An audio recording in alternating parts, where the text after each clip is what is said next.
Pessoal, então seguindo aqui, estudo do Estatuto do Servidor de Alegrete, tá? Que o salário maternidade teve uma alteração, artigo 82. O salário maternidade de responsabilidade do Tesouro Nacional é devida assegurada por 180 dias consecutivos, com início entre 28 dias antes do parto e a data de ocorrência deste. Então anotem aí, separem que 180 dias, tá? É o prazo que o salário maternidade, né, de responsabilidade do Tesouro Nacional, é devido a segurado. Parágrafo 1º. O salário maternidade consistirá numa renda mensal líquida igual ao subsídio ou remuneração do assegurado. Parágrafo 2º.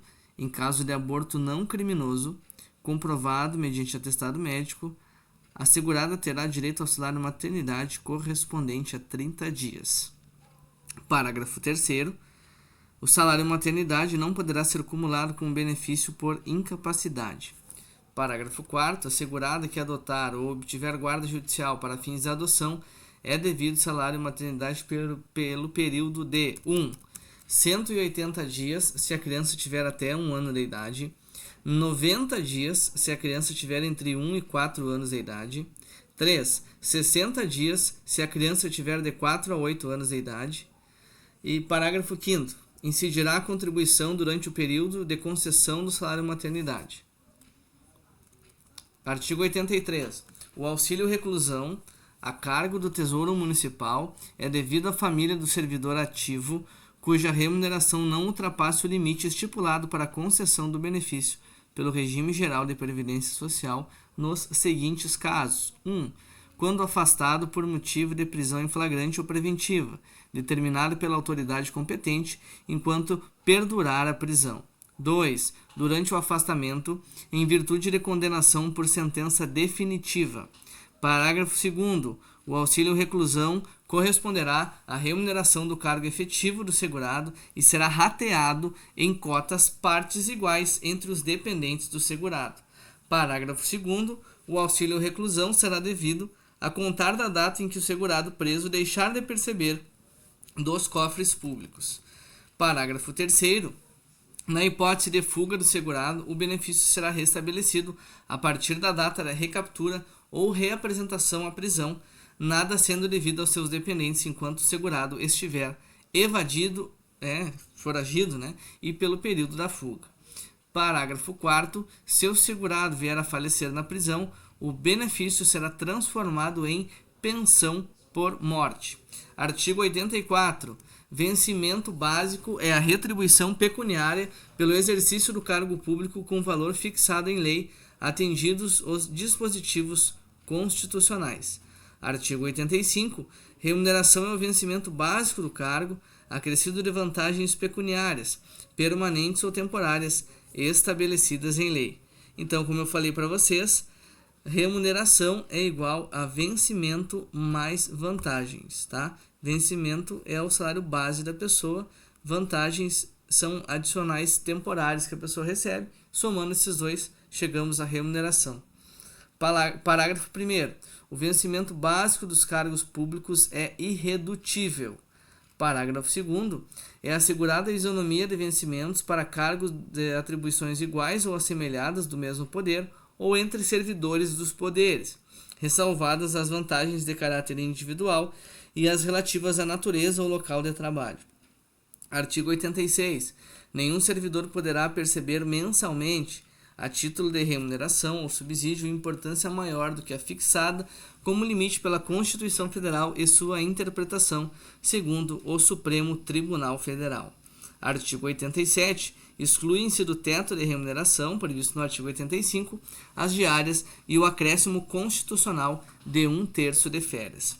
Artigo 88. O servidor perderá 1. A remuneração dos dias que faltar ao serviço, bem como os dias de repouso da respectiva semana, sem prejuízo da penalidade disciplinar cabível. 2. Parcela da remuneração diária proporcional aos atrasos, ausências e saídas antecipadas iguais ou superiores a 30 minutos, sem prejuízo da penalidade disciplinar cabível. 3. Metade da remuneração, no caso de suspensão prevista nesta lei. Artigo 89. Salvo por imposição legal ou mandado judicial, nenhum desconto incidirá sobre a remuneração ou provento. Parágrafo único. Mediante autorização do servidor, poderá haver consignação em folha de pagamento em favor de terceiros, a critério da administração e com reposição de custos até o limite de 40% da remuneração. Tá? Então, até o limite de 40% da remuneração. A gente vê ali que antes já foi 30%, já foi 35%, e hoje, né, o que vale para a prova é 40%. Pode ser que isso seja cobrado porque é uma atualização recente, né, de 2 anos atrás, 2022. Tá? Então, até 40% o limite de desconto em folha. Artigo 90. As reposições devidas à Fazenda Municipal poderão ser feitas em parcelas mensais, corrigidas monetariamente e mediante desconto em folha de pagamento. Parágrafo 2º. O valor de cada parcela não poderá exceder 20% da remuneração do servidor. Parágrafo 2º. O servidor será obrigado a repor de uma só vez a importância do prejuízo à Fazenda Municipal em virtude de alcance, desfalque ou omissão dolosa em efetuar o recolhimento ou entradas nos prazos legais. Tá? Então, desfalque é falta de dinheiro, alcance é entregar dinheiro que não deveria, omissão é ver que está acontecendo alguma coisa errada e não fazer nada. Tá? Então, tudo isso tem que ser devolvido à Fazenda Municipal. Artigo 91. O servidor em débito com o erário, como falei para vocês, erário igual à administração pública, em débito com a administração pública que for demitido, exonerado, destituído do cargo em comissão ou que tiver a sua disponibilidade cassada, terá de repor a quantia de uma só vez. Parágrafo único. A não quitação do débito implicará em sua inscrição em dívida ativa e cobrança judicial. Artigo 92. O vencimento, a remuneração e o provento não serão objetos de arresto, sequestro ou penhora, exceto nos casos de prestação de alimentos resultante de decisão judicial. Artigo 93. O município instituirá Conselho de Política de Administração e Remuneração de Pessoal, integrado por servidores designados pelos respectivos poderes. Parágrafo 1º. A fixação dos padrões de vencimentos e dos demais componentes do sistema remuneratório observará 1. A natureza, o grau de responsabilidade e a complexidade dos cargos componentes de cada carreira. 2. Os requisitos para a investidura. 3. As peculiaridades dos cargos. 94. Lei complementar estabelecerá os critérios objetivos de classificação de cargos públicos nos poderes, de modo a garantir a isonomia de vencimentos. Parágrafo 1º. Os planos de carreira preverão também 1. As vantagens de caráter individual. 2. As vantagens relativas à natureza e ao local de trabalho. 3. Os limites máximo e mínimo de remuneração e a relação entre estes, sendo aquele o valor estabelecido de acordo com o artigo 37, inciso 11 da Constituição Federal. Parágrafo 2º. As carreiras em qualquer dos poderes serão organizadas de modo a favorecer o acesso generalizado aos cargos públicos. Parágrafo 3º. As promoções de grau a grau, nos casos organizados em carreira, obedecerão os critérios de merecimento e antiguidade, e a lei estabelecerá normas que assegurem critérios objetivos na avaliação do merecimento. Parágrafo 4º.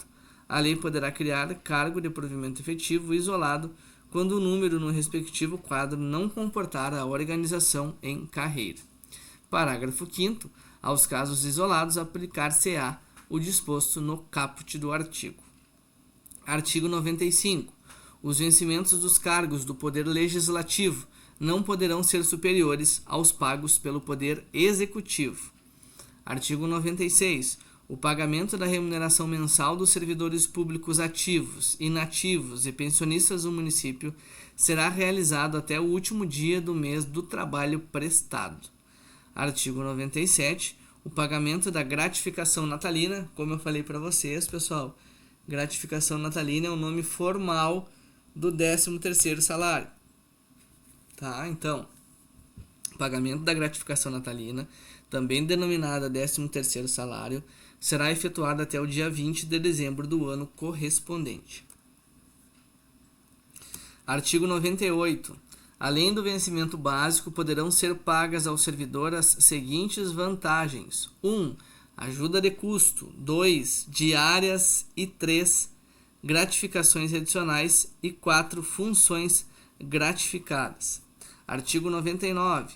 As vantagens previstas no inciso 3 e 4 do artigo anterior não serão computadas nem acumuladas para efeito de concessão de quaisquer outros acréscimos pecuniários ulteriores sob o mesmo título ou idêntico fundamento na mesma matrícula.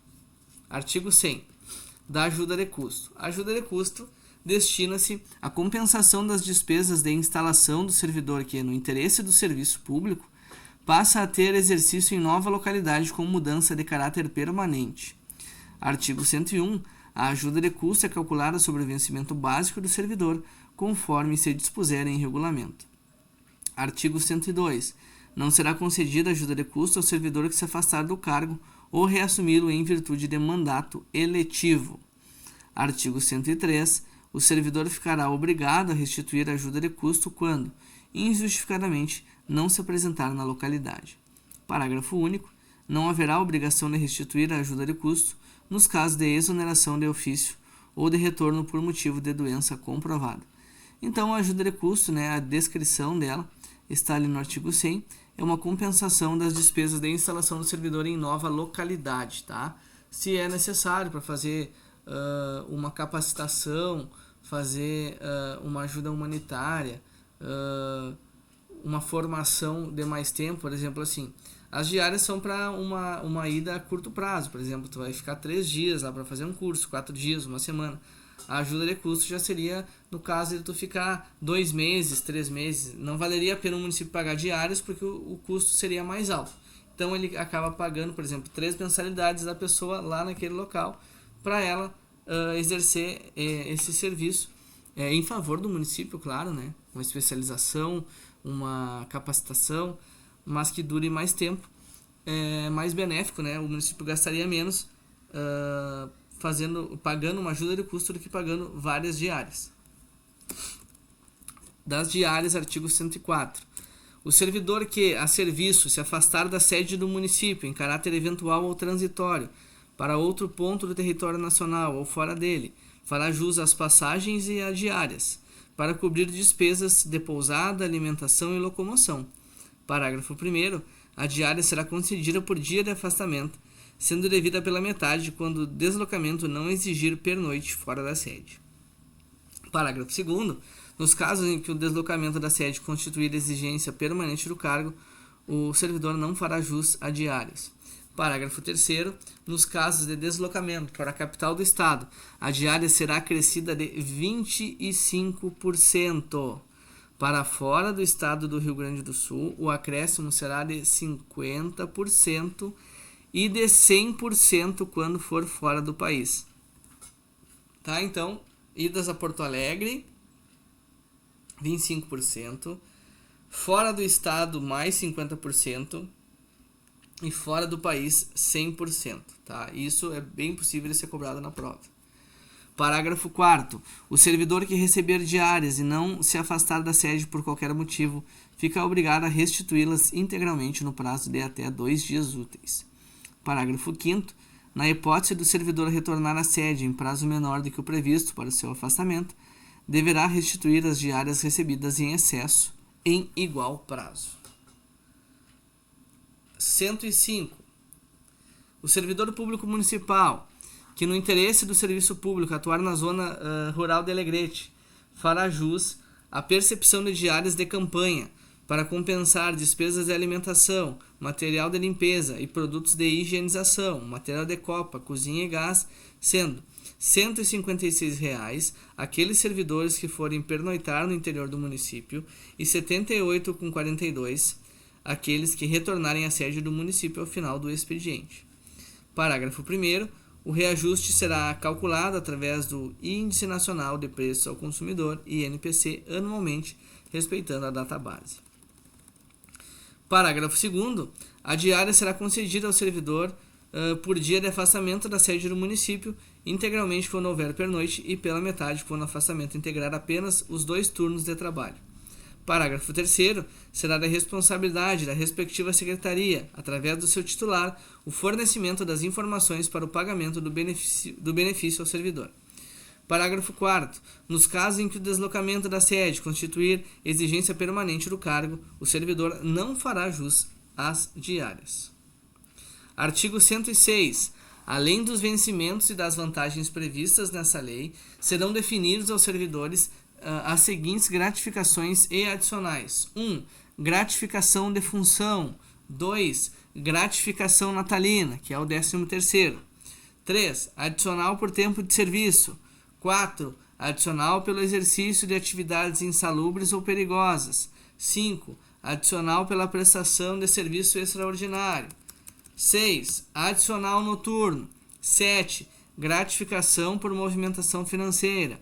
8. Gratificação por nível universitário. 9.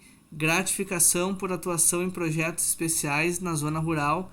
10. Gratificação por difícil acesso ou... Olha, isso aí faltou, depois eu vou ver se eu acho.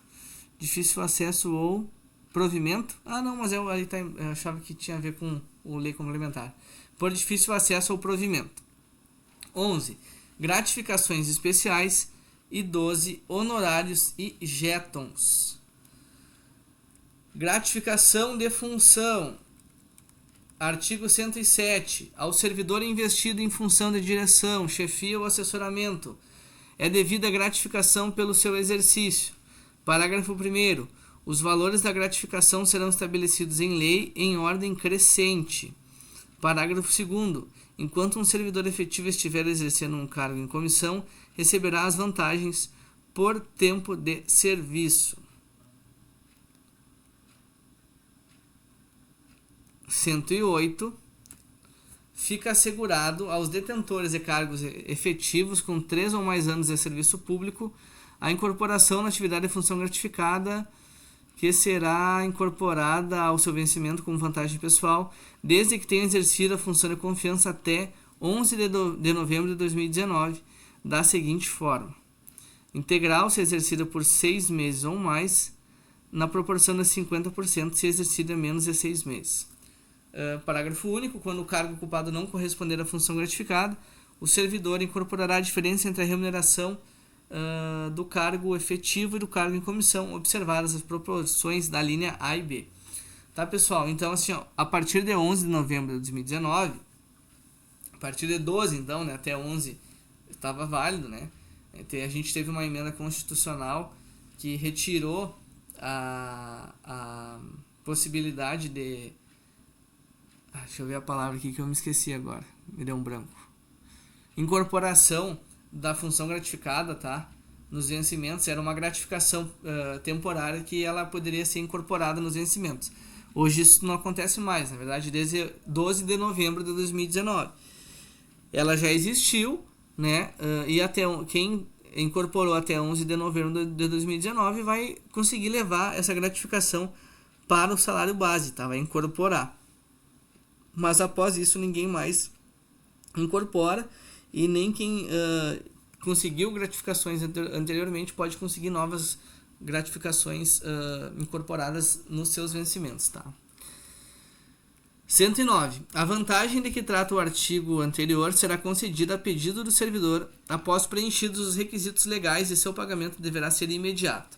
Parágrafo único. O pagamento da vantagem será feito a partir da data em que o servidor retornar ao exercício de cargo em provimento efetivo ou, permanecendo no cargo em comissão ou função gratificada, optar pelos vencimentos e vantagens do cargo de provimento efetivo. Artigo 111. O servidor efetivo que já tenha incorporado ao seu vencimento a vantagem de que trata essa lei e que for nomeado para exercício de outra função de confiança, cujo valor seja superior à função de confiança já incorporada, perceberá a diferença da função de confiança enquanto perdura o exercício da função, e incorporará ao seu vencimento a diferença referida, desde que preencha os requisitos do artigo 108. Parágrafo único. Quando o servidor efetivo for nomeado ou designado para exercício de função de confiança de padrão igual ou inferior ao já incorporado, será sem percepção da vantagem para a qual foi nomeado, se na mesma matrícula. Artigo 112. O cálculo da vantagem pessoal levará sempre em conta os valores atualizados dos vencimentos, dos adicionais incorporados ao vencimento e das funções gratificadas. Artigo 113. O início para percepção das vantagens previstas no artigo 108 e artigo 132 será na data da publicação da presente lei, que é essa Lei Complementar 57 de 2015. Gratificação natalina, que é as férias, artigo 114.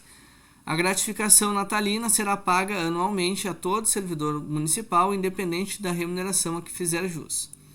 Parágrafo 1º. A gratificação natalina corresponderá a 1/12 por mês de efetivo exercício no ano sobre a média da remuneração que o servidor tenha recebido, e será paga até o dia 20 do mês de dezembro do ano correspondente. Parágrafo 2º. A fração igual ou superior a 15 dias de exercício será tomada como um mês integral para efeito do parágrafo anterior. Parágrafo 3º. A gratificação de Natal será estendida aos inativos e pensionistas com base nos proventos que perceberem na data do pagamento daquela. Artigo 115. Caso o servidor deixe o serviço público municipal, a gratificação de Natal ser-lhe-á paga proporcionalmente ao número de meses de exercício no ano, com base na remuneração do mês em que ocorrer a exoneração ou demissão. Adicional por tempo de serviço.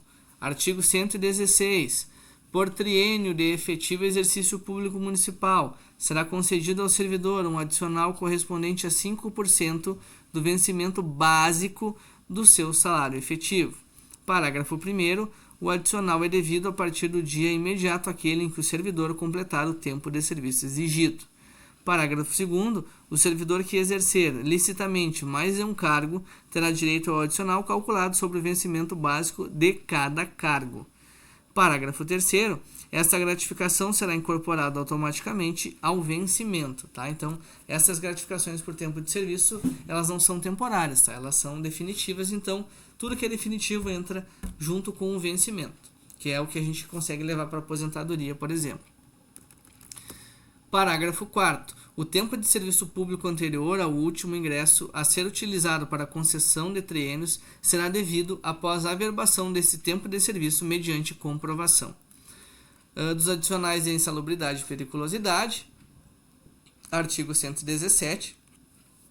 O exercício de atividade insalubre ou perigosa, assegurado ao servidor, o recebimento de um adicional calculado sobre o vencimento básico do cargo. Parágrafo 1º. O adicional de que trata esse artigo será pago em função da atividade efetivamente desenvolvida pelo servidor e do local de trabalho. Parágrafo 2º. Os adicionais de insalubridade e periculosidade não são cumuláveis, tá? Não pode ter os dois ao mesmo tempo, cabendo ao servidor optar pela percepção de um deles quando for o caso. Então, por exemplo, se um adicional vai ser 40% e outro 30%, tu não vai poder ficar com 70%, né? Tu vai escolher, né, o que vai ser melhor para ti, o que vai ter a maior proporção. Então, nesse caso, de 40 e 30, eu pegaria o de 40, né? Teria que escolher um. Artigo 118. No caso de incidência de mais de um fator de insalubridade, será considerado o grau mais elevado para efeito de recebimento, sendo vedada a percepção cumulativa. Artigo 119. A concessão e pagamento dos adicionais de insalubridade e periculosidade aos servidores públicos municipais serão regulados por lei própria com base em laudo pericial. Artigo 120. Por opção do servidor, o valor correspondente ao adicional poderá servir de base para o cálculo do salário de contribuição do regime de previdência. 121. O serviço extraordinário será remunerado por hora de trabalho. Parágrafo 1º. Salvo casos excepcionais devidamente justificados, não poderá o trabalho em horário extraordinário exceder a 2 horas diárias, hipótese em que o pagamento das horas será um acréscimo de 50% sobre a hora normal. Lembra que eu falei que eu estava sentindo falta dessa previsão legal aqui, mas aqui está. Tá? Então, 50% sobre a hora normal nos dias da semana, né? E parágrafo 2º, serviço extraordinário realizados aos sábados, domingos, feriados ou no dia do repouso remunerado terá o acréscimo de 100% sobre a hora normal, exceto serviços organizados em forma de escala. Então, aquilo que eu falei para vocês. Dias úteis, né? 50% o adicional, e sábado, domingos, feriados ou no dia do repouso remunerado, que geralmente é domingo, né? 100% sobre a hora normal. Artigo 122. Por opção do servidor, o valor correspondente do adicional poderá servir de base para o cálculo do salário de contribuição do regime de previdência social. Do adicional noturno, artigo 123. Serviço noturno prestado em horário compreendido entre as 22 horas de um dia e as 5 horas do dia seguinte terá valor acrescido de 25% sobre o vencimento básico. Então, guardem essa porcentagem, tá? 25% sobre o vencimento básico do cargo adicional noturno, né? Sempre que o trabalho for exercido a partir das 22 horas e até as 5 horas da manhã do dia seguinte, tá? Parágrafo único. Em se tratando de serviço extraordinário, o acréscimo de que trata esse artigo incidirá sobre o valor da hora normal de trabalho acrescido do respectivo percentual de serviço extraordinário e nos horários mistos, assim entendidos, os que abrangem períodos diurnos e noturnos. O adicional será pago proporcionalmente às horas de trabalho noturno. Artigo 124. Por opção dos servidores, poderão incluir a base de cálculo para o salário de contribuição do regime de previdência, regime geral de previdência. Pessoal, paramos aqui. Vamos começar o 133. Só uma pequena pausa para tomar uma aguinha e já voltamos.